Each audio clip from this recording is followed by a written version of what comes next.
అన్ని శాఖల నుంచి కూడా మీరు అక్కడ పనిచేస్తున్న వాళ్ళు కావచ్చు, వాళ్ళు అక్కడ ఎంప్లాయీస్ కావచ్చు, జరుగుతున్నది ఉద్యోగస్తులకి గతంలో ఉన్న సంఘాలన్నిటిని కూడా ఏం జరుగుతుందో కూడా మీరు వాళ్ళకి వివరించాల్సిన అవసరం ఉంది. ఆ డిపార్ట్మెంట్ లో కూడా మన సపోర్టుని తీసుకోమని చెప్పండి. అది ఎడ్యుకేషన్ కావచ్చు, పోలీస్ కావచ్చు, ఏ ఏ శాఖలు ఉన్నాయో ఆ సొసైటీలు కావచ్చు, ఆ సొసైటీలన్నిటికీ కూడా నేను ఒక పెద్దన్న పాత్ర ఉద్యోగస్తుల తరఫున పోషిస్తా. ఎందుకు వచ్చారో మీకు తెలుసు, వేరేది కాదు. మనం ఏం చేసినా కూడా ఎంప్లాయీస్ వెల్ఫేర్ మాత్రమే కోరుకోవాలి. మీరు ఉన్నారు ఇంతమంది రెవెన్యూ ఉద్యోగులు, ఎవరికన్నా హౌస్ సైట్ వచ్చిందా? రెవెన్యూలో ముఖ్యమే కదా మీరు. ఎవరికన్నా జాగా ఇంటి జాగా వచ్చిందా? మరి టీఎన్జిఓ లీడర్లకు ఎందుకు వస్తుంది ఇంటి జాగాలు?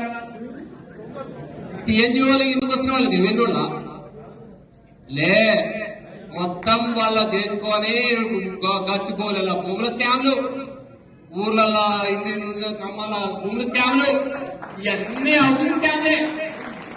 వాళ్ళే లీడర్లు ఒక్కొక్కరి మీద 60-70 కేసులు ఉంటాయి.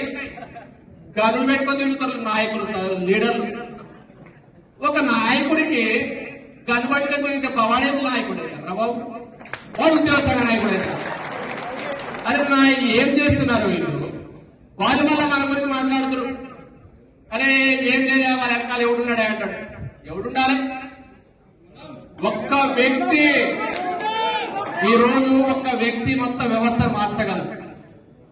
మంచిది చేయదలుచుకుంటే ధైర్యంగా ఆ 5 సంవత్సరాలు నేను చేయలే కదా, వాళ్ళు చేయాలని చేసాడే కదా.